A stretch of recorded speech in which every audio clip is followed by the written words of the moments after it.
We're on. Okay, it is Saturday, January 17th. You're watching the Convergence Report with Mike Thomas, with our special guest host, Betty Nago, back from Toronto. And on today's Convergence Report, we have Elaine Weeks, author and co-owner of Windsor's Walkerville Publishing. Correct. And you're going to talk about your new book, The Time Trespasser? Yes. And we're so glad to have you here today. Well, thank you so much. Yes, it's nice to be here, Mike. Well, fantastic. So right off the bat, we were talking a little bit before, and I joke about it because we talk, it's live, we're here now, but we kind of have this discussion going forward. And you were talking about like where did the idea and concept come for this book? That's what I want to know. Well, Time Trespasser came out of just a thought that I had while I was watching a basketball game. Yeah. Really? Okay. Yeah, an NBA basketball game. Oh, not the game. Windsor Express? No, the Windsor Express. But it could have happened there too. Okay. No, I don't watch team sports all that much, but I was a former athlete, and I was more of I just never got into team sports. So I was watching it, and I thought, you know what? I could remember when you would see the players on the court would be mostly Caucasian, and I thought, wow, now that's the other way around. And I thought, what if somebody from the past came forward in time and saw this? What would they think? And then I thought, well, what if that person happened to be a cotton plantation owner with slaves who came forward in time and saw this? What would that person think? And then I thought, wow, that would be a really interesting book. And I thought, well, maybe I should just write that book. And I've never written a book before. My books I've worked on. Well, we talked. Yeah, I was going to say before. This is not your first book. No. This is the first fiction. Fiction. Yes, work of fiction. And then you went to science fiction. At that, adding time travel. Yeah, because it's about time travel and it's about history. So history is where I'm really comfortable in, because our books that we've worked on in the past deal with the past. Local history. Okay, Windsor and we were talking before that local history is from Windsor. Yes. Okay. What was there a link? Was there a link with Time Trespasser to Windsor? There is eventually a link. Yes. Okay. So maybe I could talk a little bit about what the premise is of the book, as well as the idea. And so the plot basically is I decided to go with this cotton plantation owner. So he's from 1837, and he goes to bed in his own room. And that's Jacob Williams. Jacob Williams, and he wakes up in his own bed, but things are different. He doesn't know what's going on. He can't find people. He's feeling really dizzy. And then he discovers, he hears voices, goes to look in his great hall, and he sees a class of kids, black kids, who have come for a tour, because it turns out that his plantation is now a National Heritage Site, a Tennessean National Heritage Site. Okay. And it's the opening day. And he's just not very happy about this. So things kind of escalate from there, and he realizes eventually that he has gone forward in time to the year 2012. And he discovers, of course, all the different things that have occurred to not only the city of Memphis, where he ends up, lost, trying to make his way back to his plantation, but of course he realizes and now, of course, the shock of the big city Memphis, which obviously is completely different, like automobiles, everything from when he woke up. Yes, yeah, he's, could you imagine what that would be like, even for us to go, where we've always thought about what would it be like in 2015, and back in 1990 or whatever, and here we are, and it's like, oh, it's not really that much different.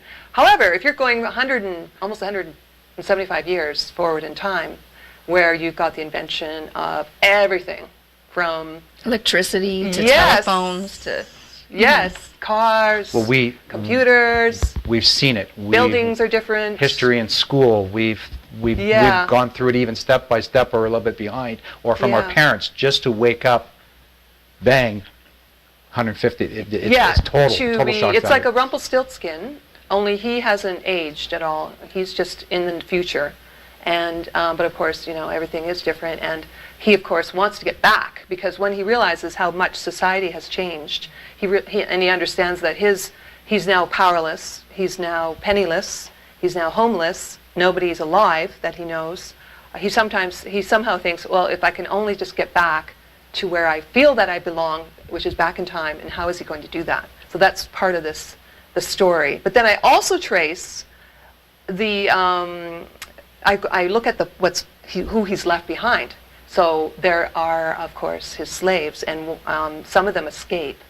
And eventually, a few of them wind up in Windsor because, of course, we have a long history of the Underground Railroad Of course, yeah. here. And Detroit, which is only a mile away from Windsor across the river, which was called the River Jordan back then,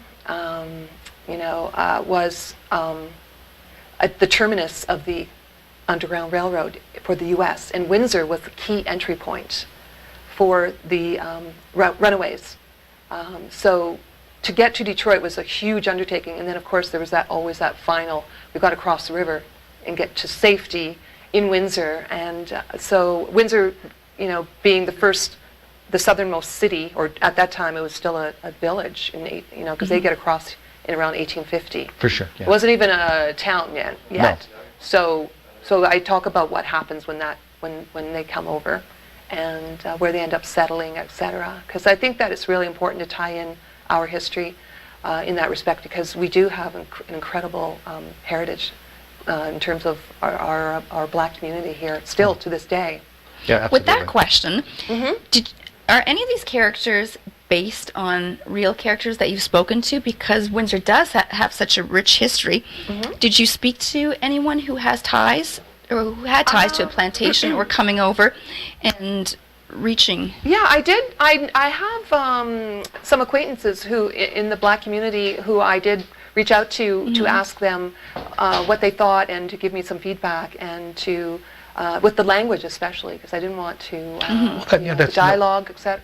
Yeah, that's true, because we had interviewed Pam Goldstein earlier this year, or I'm going to say late last year. Okay, time flies by. Yeah. And she was saying that you could have a difficulty in trying to write, okay, like say for the slaves. You have to get some research, some background to be able to get inside them and be able to bring them out truly as characters. Yeah, because you don't want to insult people exactly as well, but you don't want to be too politically correct. You want to make it feel real. And so I had to change the dialogue when after I showed it to some people here, and which was great, because I was so glad, because I didn't want to. Because it was almost, even though I was looking at slave narratives and I was reading how they actually spoke, it wasn't, which was very, I don't know what the word is, but different, very almost primitive in a sense, because they were uneducated. But I didn't want my characters to come across in that way. I wanted them to be believable, but not stereotypes almost. No, yeah, exactly. Yeah. And that's the problem, because you've written an excellent book, and you don't want people to look at and try to tear down from it. You want to make sure it's representative of what you were trying to reach. And to so stay true to the very story. Important nowadays. Absolutely. Yeah, to tell the story. And also, there was the challenge, I think, for me, when you were talking about being able to work at the story, work on the book, in a straightforward fashion. I didn't get a chance to do that because I was involved with a lot of other things. So because I was going back and forth in time so much, it made it more challenging, because I had to figure out, well, where am I? I feel like I was a time traveler as I'm writing this book. At the exact same time, yeah. And also trying to read and learn about the history of say, the Tennessee cotton industry at the time in 1837. There was a recession, and so the cotton industry was down, and so I tried to incorporate real things into the book. I also looked at the reality of the cotton industry today, because when my character Jacob Williams is looking around Memphis trying to figure out, well, what happened to the Cotton Exchange building, he finds it, but it's a museum now, and he's thinking, well, what happened to the industry? Because he's already worried about it, so that's not a good sign for him.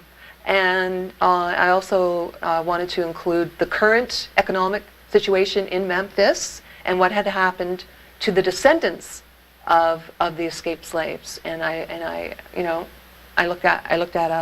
presented, I think, in the book, the reality that things aren't necessarily all that much better.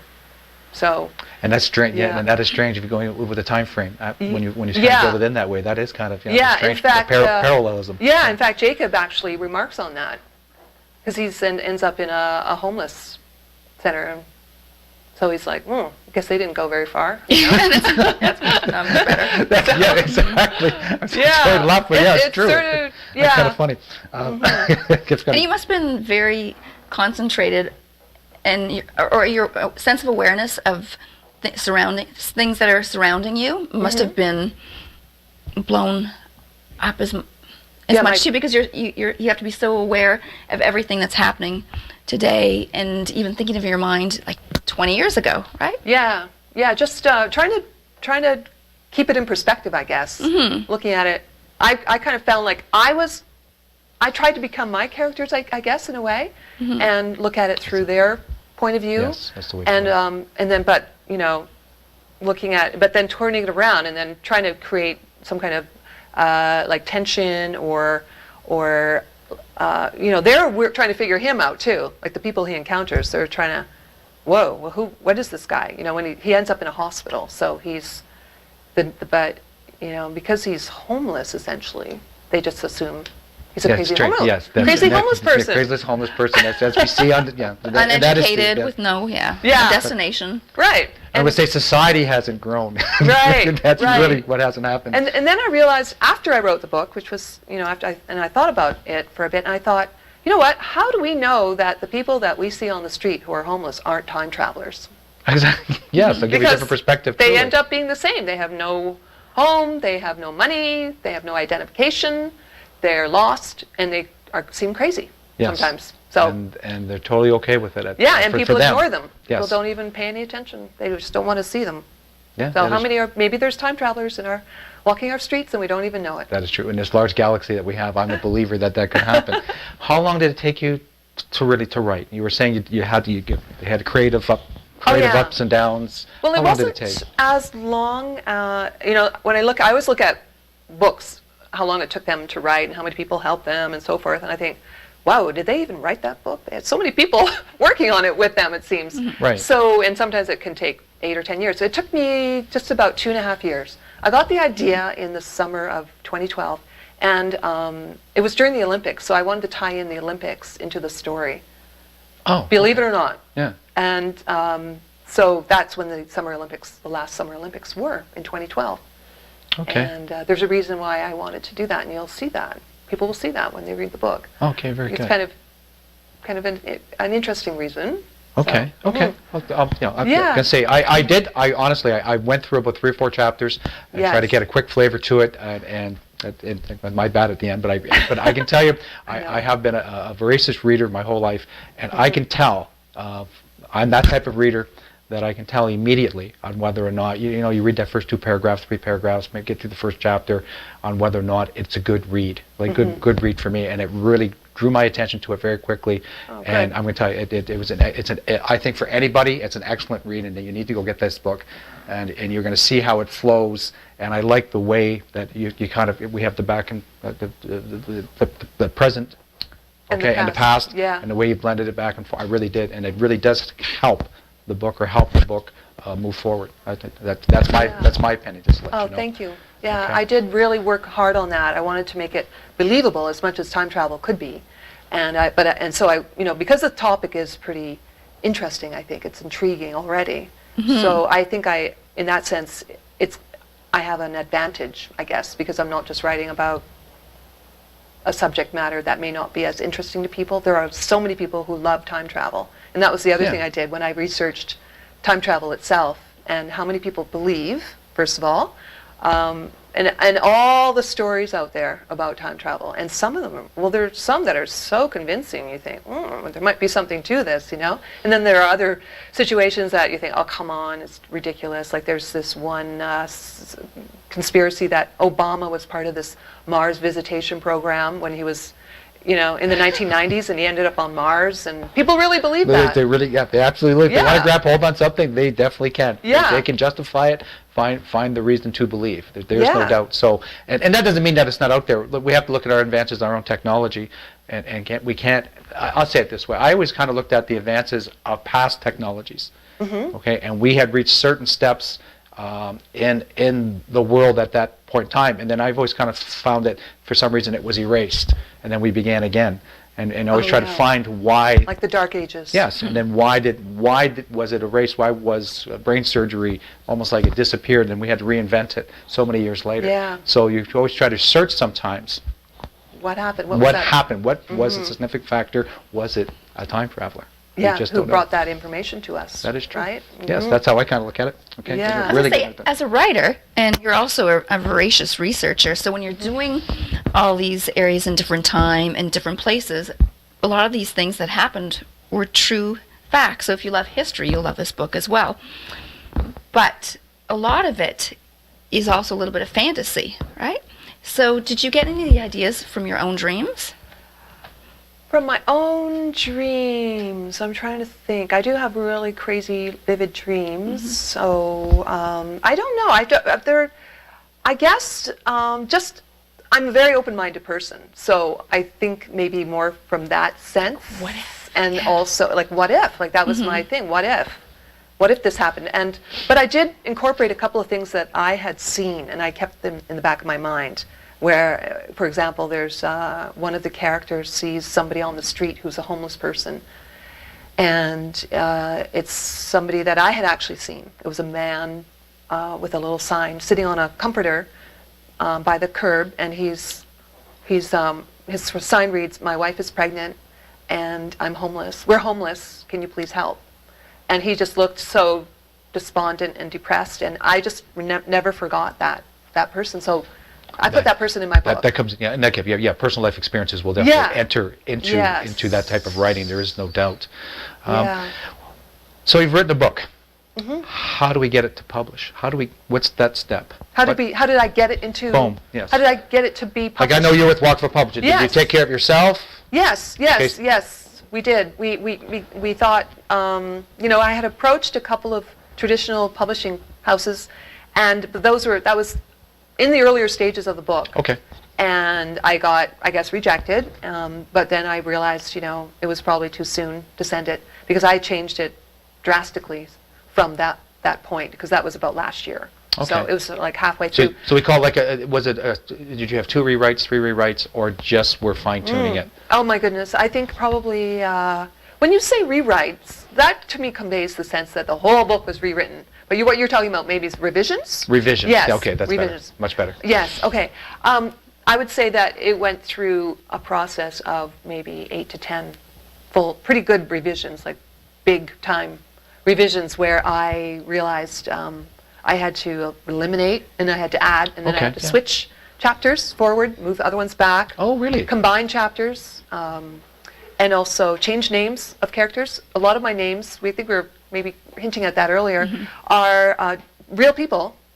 And there is one character named Charlotte, who is named for a friend of mine here in Windsor who was an amazing, she's still alive, and she's descended from an escaped slave. Oh, okay. Yeah. Oh, wow.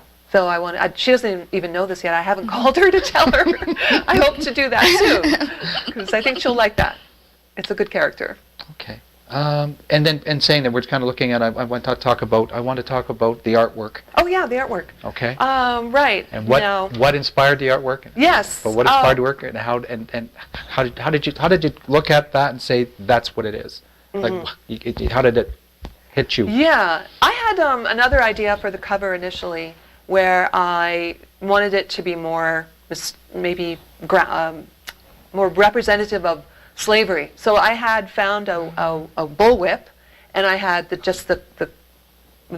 name of the book, Time Trespasser, and then the tagline, "A master, his slaves, a crack in time." So then I had the bullwhip behind the title. And I thought, it's okay, but is that too, like, oh my goodness, we don't want to just talk about, I feel like slavery, some people are really getting turned off about that subject, because it is kind of, it's a popular theme right now. Not that was why I wrote the book. No. At the time, it was your timing to write and release this book. Yes. It wasn't because it was what was happening at the time. Right. The other movie. Yes, and they kind 12 of years started later. coming out as I was writing, and I was thinking, I guess I'm on to something here, because it seems to be becoming a popular topic. And also, I didn't want to just dwell on the violence that's associated with slavery. Slavery, So yeah. I thought, I want to do something different. And my son is a very unusual photographer, artist photographer, and he had come up with a series of images where it's of himself wearing cotton batton. I actually went to the Shoppers Drug Mart to buy a big roll of cotton for Okay. him to do this experimentation with fibrous materials when he was about 17. And so I had cotton all through my house. But anyway, that's a long story from a long time ago. And so the image, I've got this is from one of his zines here. This is from last year's zines, which is a collection of his work. And a lot of it is Polaroid photography, believe it or not. So that's a Polaroid image. And this is the center image. And my girlfriend, when I was showing her this book, and she said, you know what, you should use that for the cover of your book. Absolutely. It's very intriguing. Yeah, it's very intriguing. It's mysterious. It's cotton. It's cotton, which gives you the link there, and Yeah. if you were thinking of a time traveler Who's lost in I could see time, or- absolutely, I can identify that with Yeah. that picture. Yeah, the way And the look in his eyes, it yeah, looks like he's... desperation, or where am I, or it just fit. And I thought right away, oh my goodness, I'm going to do that. I will definitely do that. And you know what? It helps my son too, because he's a struggling artist, recognized. and doesn't hurt to get him some recognition. Oh, absolutely. Yeah. Et cetera. That's an excellent fit. Yeah. Excellent family fit. Yeah, That's and my husband designed the cover and the book, because we were talking about Yeah. how we did the book. And so since we are a publishing house where we offered design services for people who want to self-publish, and we have done over 30 books, probably about 6 of our own prior to this, we Okay. figured, well, let's just do it. So we did, and we did it in it didn't take my husband very long to do. He's amazing. He has such an eye for design and creating a style for the book itself. And so this is the first run. We're going to do another run. Okay. So this is a limited edition run. This is limited edition run. Okay. Yeah. And Yeah. how have the sales been, or how's They've been the good. response? They've been good. The response has been really good. It just came out before Christmas, so Yeah. it was. We had a book launch the Saturday before Christmas, which was pretty well attended. But I haven't. What we're going to do while we're away this time is we're going to create a full-blown global marketing strategy, because we know that this isn't just a local book.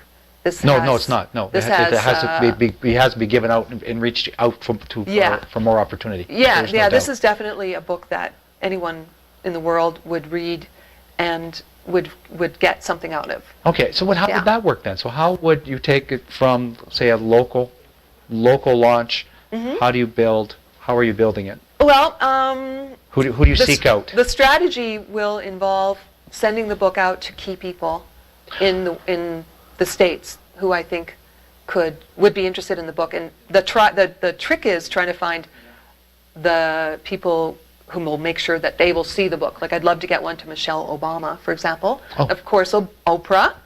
I see. That's an and excellent then, strategy, yeah. Yeah, and Spike Lee, I think he might be interested, because one of a lot of people who've read the book say that they can see it as a movie. Well, I was going to say that because it's so vivid, right? And Yeah. recreating all the scenes would just be spectacular. Yeah, and even a theatrical play, I could see that too, because there'd be so many different set changes. Yeah, that's true. It would be really I find sometimes when I watch movies, and you might too, you might get this feeling too. It's like so predictable, and you think, and yet it's a huge movie. It makes trillions I've seen that. And still, of dollars.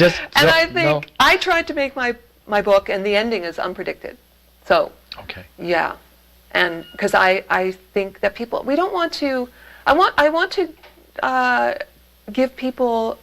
I don't want to dummy it down. I didn't want to dummy it down. I wanted it to be. No, I didn't have that sense. really I didn't have raw. that sense at all. Yeah. Yeah, I definitely wanted it to be a book that people felt involved with, and also they're trying to figure out what is going on, because there is so much back and forth. But I did help with that in the sense of I've got the date for each chapter, so they know if they're back in time saw or that. forward. Yep. And also I used Mark Twain's approach of sort of creating a little intro to the chapter, and so each chapter says wherein Jacob Williams makes a delectable discovery, and that's chapter 3 or something like Yes, that. yeah, So yes, it just so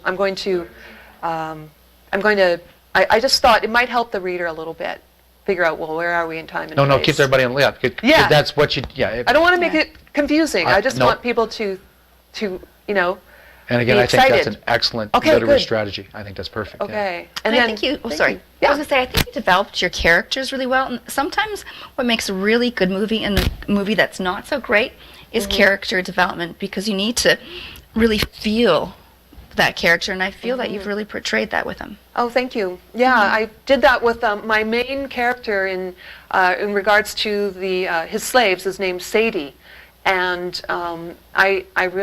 she has her family, of course, involved as part of her story. But I really focused on making her real and believable, and to help the reader understand what it was like to think like a slave, and to understand what they were having to deal with on a day-to-day basis, and also just things that happened to her. It's, I tried to make it as believable as I could from her perspective, and that was a result of reading so much about slave narratives, where they were talking about how they ran away, and some of the things they had to deal with while they were enslaved, etc., and what they did when they were free. And then in the book, I hope I don't give too much away, but I've created a utopian society. Because I wondered where escaped slaves went to in the States. Like, were there any communities that were meant just for them? And you give up your whole family and everything that you've Yes, known, right? and you need to find your own kind and help, and hopefully have, because you're basically coming with nothing. So yeah, I created this utopian community called Harmony, which is based on, named for the place I stayed in Bali, which was called Harmony Villa. Okay. And I was right in that staying right there at the time when I wrote that part, and I thought, what should I call it? And I looked down, and there was the name, Harmony, and I thought, okay, I think that's what I'll call it, because it just seemed to fit. So I borrowed a lot of elements from wherever I was. This book was written not just in Windsor. It was written in Bali, in Bangkok, in Malaysia, in Cambodia, en route to these places on planes, and on the beach, etc. And that was where it was less distracting for you, even on a plane. Well, you have a lot of time. A lot of time. You have to do yes. something. It's not. It's It's not a perfect. I think anybody who flies on a plane should think about writing a book to pass the time. Especially all the way to Malaysia. Yeah. Did you do it by recorder, or did you just do it? Did you laptop it? I laptopped. Okay. I laptopped it, and that was really interesting too, because having never written fiction other than very short stories in school and university, I was thinking I'll never be able to write a fictional book, because you know how you read a really good book, you're really absorbed, caught up with the story, and you think, wow, how does that person do that? I wish I could do that. And then I thought, when I got the idea, I thought, okay, well, all right, you've told yourself you're going to write this book. Well, okay, now what? So I just thought, okay, you better start trying. And then I just went down to my laptop, and because I have done so much writing and editing, I already had the belief in myself. And I just thought, okay, you just have to make your brain switch over to another mode. Make it more creative, make it more fantasy, make it whatever. And it started to come. It was just like my fingers did the walking. Okay, that's okay. My brain did the talking. I was going to lead back into that. Did you storyboard it, or did you just begin to write and flow a I little began bit? to write, and I remember I was like, wow, I'm so proud of myself. Woohoo, 22 pages. Yeah. And I'm thinking, but that's not a real book. That's nothing. That's just a short story. What am I going to do from here? That's the hardest part. To take it from a short story and continue to a Yeah. novel. The skeleton first. Yes. Okay. Yeah. So I didn't really know what was going to happen. Like, I think a lot of writers, authors have that idea in their head how it's going to carry on and what's going to happen at the end, etc. So I basically am like the reader in a sense, because I didn't know what was going on until You went on your own journey. Yeah. It just started. I was like channeling it. Okay. From I whomever. get it. Yeah, I was a absolutely. channel, and out it came.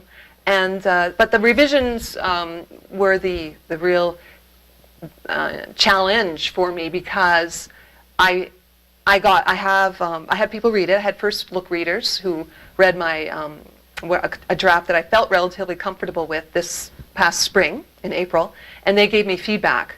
And so some of them were really excellent. They read the whole thing and they were terrific. And so I used their suggestions and feedback and was able to make a lot of different changes and make it better. But then I got to the point where I knew that I needed an editor. So I have a friend who is an editor, Mary McNamara. Okay. And she had asked me, in fact, would you be interested in me editing for you? And I said, you know what, I really want this. But I didn't want to give it to her too soon. I wanted her to be there, involved near the end, which she was. And she found some amazing problems. Amazing problems? Is that a good way to put it? Big problems. How's that? Big problems. Yeah. With the And she, so she really helped me fine-tune it and create, ensure, because when you're doing a lot of dialogue, it's really hard to make sure you're not, which tense you're in. You're switching from first person, second person, and third person, and you want to make sure it all flows. And I have a lot of characters. I have like 25 characters. And that's a lot of characters. Yeah, It is. overall. Okay. So. Okay, I'm getting the sign from my director producer. So I wanted to cover a couple things before we go. Oh, sure. Okay, so what is the current, like? We're going to hold up books. I want to make sure every camera gets to see it. Okay, so what's the cost? What's the This cost now? first edition is specially priced at only $10. Oh, very good. Okay, Yeah. excellent. Oh, okay. Yes, through Walkerville Publishing, and on our, you can go to our website walkerville.com and you can see the Okay, it's book there. walkerville.com. Yeah. www.walkerville.com. Yeah, walkerville.com. It's also available for, so that's direct from the publisher. If people want to buy it in Windsor, it's available also at a couple of bookstores right now. Juniper Books on Ottawa Street. Okay, Juniper Books on Ottawa Street. Okay. And From the Heart Gifts, which is also on Ottawa Street, but they've got a higher price because they need to, make some money. For sure, absolutely, yeah. Yeah. A little bit of markup, just a little bit of markup. But. Yeah. So the first run was only 200 copies. We just wanted to get it out there, get some buzz going, and then the next edition will be coming out.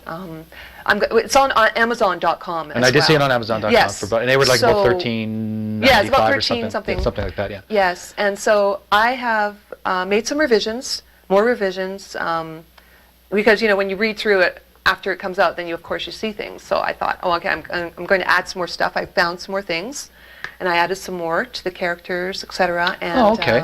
I decided to put a table of contents in the next edition, so that will be in there as well.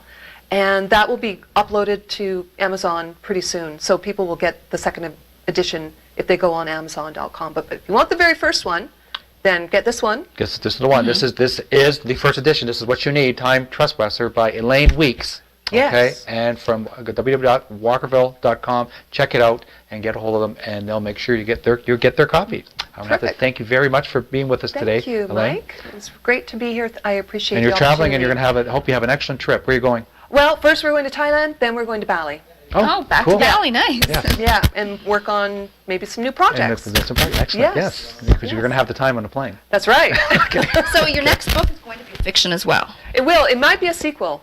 I've had Okay. people clamoring. Oh, we want the sequel. Oh. And so Absolutely. I didn't want to, and then I was thinking about it. And you know what? I think I have a way.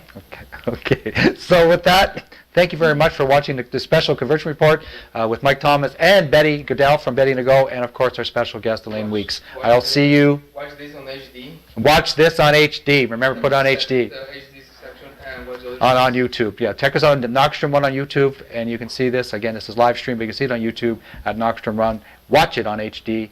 We shall see you probably next week.